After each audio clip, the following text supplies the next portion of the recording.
collectively for decades. Scottish Gamekeepers Association Chairman Alex Hogg doesn't mince words when it comes to the treatment of Scotland's field sports community. When people said that the Scottish Parliament was to be formed, I thought this is brilliant. It'll give us a chance to deal with local problems. It'll give us a chance to deal with the politicians and see them on their doorstep rather than heading to Westminster. But over the years it's become very greeny, very anti-shooting. There's attack after attack after attack on our profession and way of life. And we just feel like we've been kicked from pillar to post. The Scottish National Party relies on minority Greens for its parliamentary majority, which has led it to back some poorly thought out policies just to keep its grip on power. It's just anti-estates. It's the same with the hares. Protect the white hares. That'll be the demise of the white hare.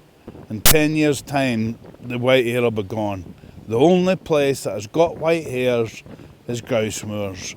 We just looked at a film the other week with Abernethy, not a white hare on it.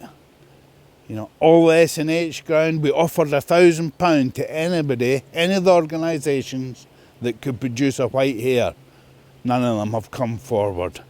And that's what makes us angry. We're the guys on the ground that have the hares.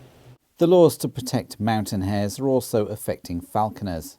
The effect of the legislation on hares, I think, is going to be negative anyway. A bird of prey, especially something like an eagle that's trained to fly the way ours do, which is from high on the soar. So we get high up into the mountains. We're looking for a really steep windward facing slope. You release the eagle into the wind. The eagle goes up on the wind, X number of thousands of feet. And we work on the ground with the dogs trying to flush quarry under the eagle. That method of successfully hunting game and her connection with me is ingrained over 20 years. If you take that away from her, what am I going to do with that eagle? Tether it to a perch for 30 years, throw it in an aviary to do nothing for 30 years? So it's a joke for hare conservation. More are going to die. That's without getting into this thing about disease and so on. Further than that, what about the repercussions to all these captive bred birds of prey that are no longer going to be allowed to fly properly? What do we do with them? How about their welfare? The government's deer policy is being scrutinised after it opened up the hind season. Government turned around and say they didn't change the rules, but if the rules hadn't been changed, we weren't aware of it. So yes, very controversially, they decided to open the hind season the beginning of September rather than the middle of October. They shot almost 1,300 deer, females and dependent offspring in a month. That compares to the same period the previous year, 2019, they shot 170 and 165, that's 350. So that's a huge increase. Well, you know, September, you've got high vegetation cover. How they managed to achieve that, where some of them shot in the open hill where they weren't doing any damage to trees. We suspect a lot of them were probably shot at night. The Greens are promoting this year's election as the rewilding election. On this north end of the estate, Ben, that was bought over by two guys from Yorkshire, and they planted 1.3 million trees. And the curlews and lapwings are gone now. The peat's been ploughed up. Everything has been destroyed, and it's all for grant money. And we need to try and stop that happening on areas where you've got your waders, and that's where the grouse moors come in. My impression is that the government are trying to sicken the landowners by, you know, shooting more and more deer, or banning hare shooting as they've tried to do, or licensing hare shooting, trying to ban grouse. Basically they're trying to cripple the countryside, and then, you know, landowners will maybe say, well, we've had enough, it's not viable anymore, and on you go, have it and plant trees. You've got to ask yourself this, because these two guys at Yorkshire are going to sell as soon as they can and turn their money over. They don't care about the nature. That's what worries me.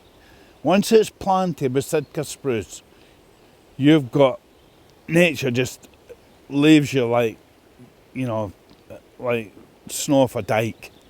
Alex is planning an online protest on the 14th of March 2021. He's hoping people will wake up to the damage being done by bad laws targeting rural communities.